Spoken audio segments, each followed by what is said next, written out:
The other aspect of in terms of testosterone that I would like more research on is this aspect of how stimulation in our lives is affecting testosterone, right? So I don't just mean chemical stimulation. So, we know about BPA in plastics that causes estrogen to increase. It converts testosterone to estrogen. This is known as a xenoestrogen.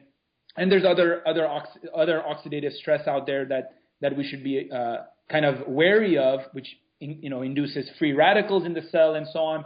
But what I really would like to see is some research on what is the effect of how much brain stimulation we're getting in every day, right? So if at night you are on your cell phone and you're doing your Snapchatting or whatever you're doing, your brain is getting that light signal. It is getting this crazy sensory stimuli, which is not normal for a human at night, right? Because you sleep around like after sunset, right?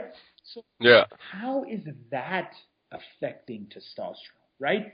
Porn is like another that's another monster in a porn addiction and all that. It's a huge thing. I'm actually writing a book right now about fapping. It's called To Fap or Not to Fap, and it's a really interesting book. I highlight how you can train your brain the way I did. I used a lot of neuroscience training just to get rid, because I was addicted to porn, like crazy addicted, man, for years. Yeah.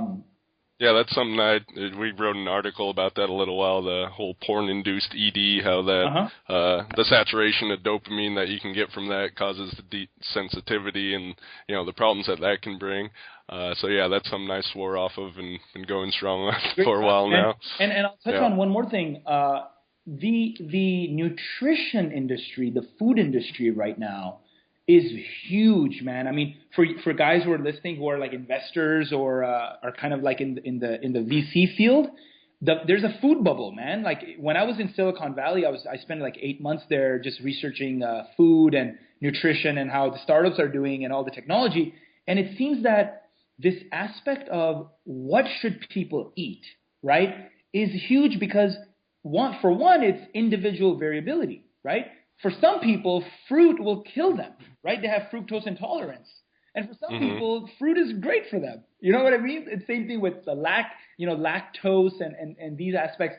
So what I would like to see is specific research on foods, the trade-off between foods that are boosting testosterone and other factors that these foods are causing.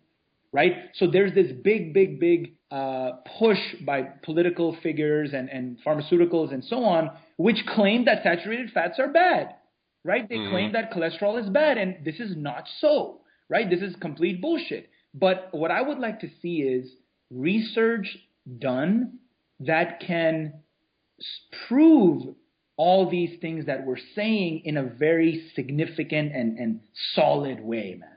I would love to see that. Yeah, there's some research out there, but not that much considering the importance of the topic.